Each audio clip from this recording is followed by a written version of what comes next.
Salve, minha rapaziada, sejam bem-vindos a mais um giro de notícias do nosso Vascão.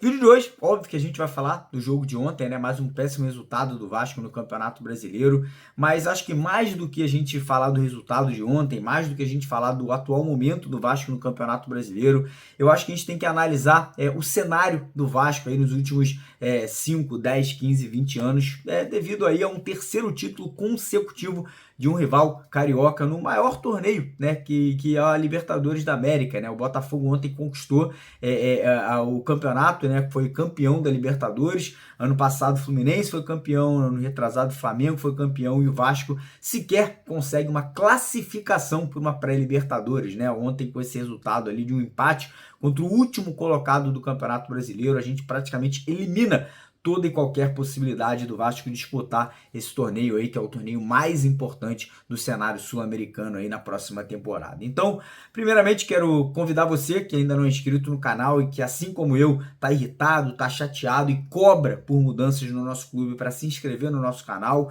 Peço também a sua ajuda, deixando aquele like no vídeo, que é muito importante para que esse vídeo chegue a cada vez mais vascaínos, e peço também para você acompanhar o vídeo até o final para não perder absolutamente nenhum detalhe desse desabafo, dessas notícias que a gente vai trazer, né? E no final do vídeo a gente também vai deixar com vocês a coletiva, né? A entrevista do treinador interino Felipe Loureiro aí após a partida de ontem. Mas enfim, é isso, né, cara? Mais uma partida do Vasco aí que enche o torcedor de desgosto, de sentir envergonhado de ter que torcer para uma equipe mal administrada, mal treinada, mal montada, com muitos jogadores que não condizem com o que é o nosso clube, que não tem vontade de vestir essa camisa. Te viu em campo ontem um time recheado de atletas que, cara, parece que estão jogando ali de sacanagem, né? Parece que estão jogando de brincadeira. O Vasco ontem, ele só não foi derrotado pelo último colocado do Campeonato Brasileiro, que é o Atlético Goianiense, por sorte, cara, por sorte, né? E por estar enfrentando um adversário que, se estivesse jogando uma Série B, ia estar brigando para não cair para a Série C. E o Vasco ali praticamente entrega o resultado já no primeiro tempo, né, cara? É impressionante a falta de organização, a falta de vontade de certos jogadores, né? E é isso, cara, um cenário desesperador. São 4 jogos sem vencer. O Vasco praticamente elimina toda e qualquer possibilidade de uma classificação para pré-Libertadores na temporada do ano que vem. O Vasco aí, não fossem os adversários que estão abaixo da gente, estaria brigando mais um ano, né? Mais um ano para não estar caindo para a segunda divisão. O Vasco soma 44 pontos no Campeonato Brasileiro e corre o risco, olha que loucura, eu acho que corre o risco de terminar esse ano, terminar esse Campeonato Brasileiro com uma pontuação abaixo do que a gente terminou ano passado, que foi 45 pontos, e fora, até talvez fora de uma Copa Sul-Americana para a próxima temporada. Então realmente é desastroso, é feio, é triste, né, ver o Vasco mais um ano, né, passando por esse tipo de cenário, e a gente olhar para os nossos adversários e ver aí nos últimos 3 anos, nas últimas 3 temporadas, os 3 rivais cariocas sendo campeões do maior torneio, né, que é a Libertadores da América. O Flamengo foi campeão em 22, o Fluminense foi campeão em 23 e o Botafogo campeão em 24, e o Vasco sequer consegue uma classificação para uma Copa Sul-Americana, para uma pré-Libertadores. Quem diria, né, tá se classificando para uma Libertadores da América. E, cara, culpados são muitos, cara. Culpados foram os presidentes que passaram, infelizmente, Eurico Miranda, Roberto Dinamite, Alexandre Campelo, Jorge Salgado, que na minha opinião foi o pior presidente da história do Vasco.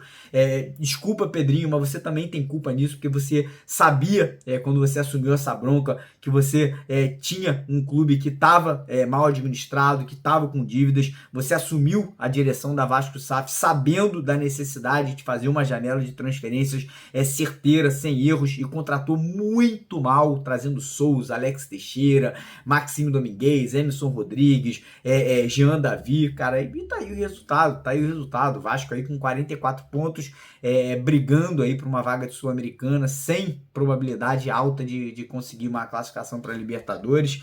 E esse é o cenário. O Vasco tem mais 2 jogos pela frente, Atlético Mineiro e Cuiabá, e sinceramente é difícil da gente analisar um jogo, é difícil da gente analisar uma partida, como eu falei, contra o último colocado do Campeonato Brasileiro,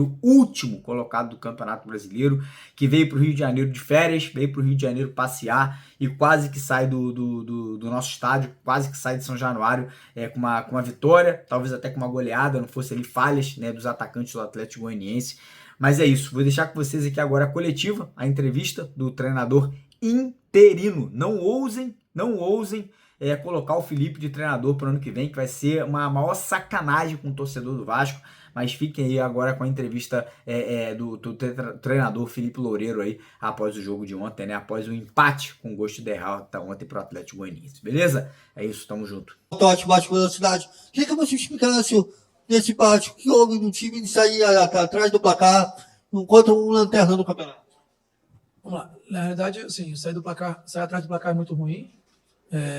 O Atlético Goianiense está jogando sem responsabilidade nenhuma, já caiu para a Série B. Então, a gente criou até algumas oportunidades. Depois que você sofre o gol, realmente você correr atrás é um desgaste muito grande. Aí já começa a entrar o time ficar um pouco sem confiança, os jogadores, mas a superação do segundo tempo ela é muito válida e esperamos aí que seja do segundo tempo para melhor. Tudo bem, Felipe, boa noite. Prazer, Adília Velar, do canal Aqui se Fala de Vasco. A gente via um time que o Rafael Paiva tinha no 4-2-3-1, no 4-3-3, que é o esquema que a gente viu o Vasco novamente jogando hoje. Que nas últimas 15 rodadas que a gente teve dentro do Campeonato Brasileiro, se mostrou, não só hoje, mas no período anterior, um pouco eficaz. A gente não tem os pontas que a gente queria ter, que são aqueles caras agudos, que vai para cima, que quebra a linha, que consegue aproximar também, juntamente ali com o Dimitri Payet, ou até com o Coutinho no meio campo. Por qual motivo você também teve a mesma leitura que o Rafael Paiva de manter o mesmo esquema que aparentemente não vinha dando certo? Na verdade, assim, se você olhar direitinho, a gente não fez um 4-3-3, não. Na verdade, eu entendo, pela característica do jogador, você acaba falando em 4-3-3, mas acho que independente da organização, em alguns momentos o Ryan vinha por dentro, a Alegria por fora, ou então ao contrário, enfim. Você sair atrás do placar realmente é muito ruim. Os jogadores jovens, que de repente estão sem um pouco de confiança, não só toda a equipe. Aos poucos a gente foi ganhando confiança, é óbvio que sair atrás tem esse desgaste natural, mas o importante é que realmente o segundo tempo foi muito bom e esperamos que nós possamos manter esse nível. Felipe, boa noite. Sou o Deco, do canal NTCast e Sandro Gama. Cara, eu queria saber do Lucas Piton. O Lucas Piton tem uma queda vertiginosa, né? Ele não é um exímio marcador, mas na parte da frente ele vinha fazendo boas partidas. E hoje foi uma partida pavorosa, que a torcida até chegou a vaiar muito o Lucas Piton, e você trocou logo no intervalo. O que falta para o Lucas Piton? Você vai trabalhar mais essa parte defensiva, vai recuperar a confiança dele para a parte ofensiva? O que está acontecendo com o Lucas Piton? Não, na verdade, assim, é complicado você falar de um jogador específico. O Piton tem bastante assistência aí no campeonato, é um jogador muito importante para a equipe. Realmente, de repente, hoje ele não foi na sua melhor maneira. Ele também estava sentindo um pouco o pé. Não foi por isso que ele saiu, mas é um jogador muito importante para a equipe e a gente espera contar com ele por decorrer da partida. Eu acho que é um somatório de coisas, não só o Piton, mas como os demais jogadores aí precisam readquirir a confiança. É normal, o jogar mal faz parte, o importante é a atitude dentro de campo. Hoje teve o Alex Teixeira, que foi muito bem, é um jogador que estava tendo pouca minutagem. Enfim, é difícil jogar contra um adversário que não tem mais nenhuma responsabilidade, então foi complicado no primeiro tempo, mas no segundo tempo a gente melhorou bastante, conseguiu criar algumas oportunidades, faltou um pouquinho de capricho, teve a bola de travessão, se eu não me engano, do Veguete. Ali era no início do segundo tempo, se aquela bola entra, mudaria o cenário do jogo. Olá, Felipe, João Silva, do canal Atenção Vascaínos. Queria que você explicasse, né, as ausências até do banco do Galdames, do próprio Rua, jogadores que vinham sendo relacionados, o próprio Emerson Rodrigues também, que vinha sendo titular, se isso já tem a ver com o planejamento para 2025, tendo em vista que eles têm contratos até o final do ano, tirando a parte do Emerson, e se você pudesse explicar a questão do Ryan, como é que ele está no aspecto clínico, né, já que ele saiu direto para o vestiário, e o que você tira de bom dessa partida, né, apesar de ter sido um resultado ruim, a reação, o próprio Alex Teixeira, falasse um pouco também o que dá para tirar desse empate para o jogo de quarta-feira contra o Galo. Vamos lá, a pergunta é longa, então vamos quebrando aí para. Não, acho que opção, acho que o Galdames vinha sendo relacionado, o Rojas também, mas quem voltou de suspensão foi o Cocão, que não jogou na última partida, então se você pegar o somatório de jogos, O Hugo e o Cocão jogaram muito mais vezes. Essa questão de opção. O Emerson é um jogador que ficou fora, a gente optou hoje pelo Alegria, que vinha durante a semana treinando relativamente bem, mas não tem nada a ver com um planejamento de 2025, não. São jogadores que mereceram oportunidade durante a semana, trabalharam bastante. A gente optou de não trazer o Rojas, porque a gente já tinha o Michael e o Luiz Gustavo, que joga pelo lado esquerdo, um jovem da base que vem merecendo, vem crescendo no decorrer, está pronto aí, esperando só uma oportunidade. Então foi questão técnica, de opção, e a gente não tem nada a ver com o planejamento de 2025, não. Sobre o Ryan, acho que o médico pode falar um pouco melhor, acho que ele teve um choque de cabeça, realmente foi, eu acho que, espero que não seja nada demais. E quando você tem um choque de cabeça, o doutor falou que ele sentiu ali um pouco, não sabia onde estava, desacordou rapidamente. Então, a gente achou melhor e prudente fazer a troca. A gente não usou o cartão vermelho, porque faltava acho que 30 segundos para acabar, eu perguntei ao juiz. Então, mas espero que não seja nada demais. Boa noite, Felipe Sérgio, do podcast Cruz Maltino. Queria que você fizesse uma análise da sua estreia à frente do time do Vasco, da performance, o que você planejou, o que faltou e o que a gente pode esperar dos 2 próximos jogos. Vamos lá. O time até começou bem, os primeiros 10 minutos ali, antes de sofrer o gol, mais organizado, criando algumas oportunidades. A gente teve a do Ryan, se não me engano, de pé direito, um no cruzamento do Puma. Mas depois que você sofre o gol e você tem a obrigação de correr atrás, você começa a se desorganizar um pouquinho. O primeiro tempo, depois que a gente sofreu o gol, foi muito ruim. E a gente fez uma mexida ali no intervalo que acabou melhorando bastante. A entrada do Alex e do Paê, a gente teve um pouco mais de posse de bola, um pouco mais organizado por dentro, porque eles baixaram a linha e ficou complicado furar esse bloqueio. Mas o segundo tempo realmente foi muito bom, porque você corre atrás do adversário. Quando o adversário faz 2-0, a gente tem que tirar muito proveito disso. Esperamos que do segundo tempo para cima. É um time organizado, trabalhando bem a bola, procurar usar o lado do campo para que a gente tenha mais presença de área. O Veguete é um jogador que precisa bastante jogada de linha de fundo. A gente vai procurar trabalhar nesse sentido para que nós possamos criar mais oportunidades ainda. Felipe, Tébaro do Grupo Globo aqui, boa noite. Queria que você falasse sobre a situação do Alegria, né? A atuação dele hoje, primeira chance dele como titular. Um jogador que é uma situação atípica, porque ele está emprestado até o final do ano, tem só mais um mês de contrato. Então, se você puder falar quais são os planos do clube para com ele, se o Vasco pretende comprá-lo em definitivo, o que você achou da atuação dele? Isso aí, eu passo essa pergunta e depois você faz. Vou falar da parte técnica do dentro de campo. O Alegria é um garoto que se destacou aí no Sub-20, vem treinando bem, vem evoluindo, é um jogador rápido. A gente tentou usar ele para a gente ter a velocidade do lado do campo. Fez momentos bons, momentos ruins, é um jogador jovem, promissor.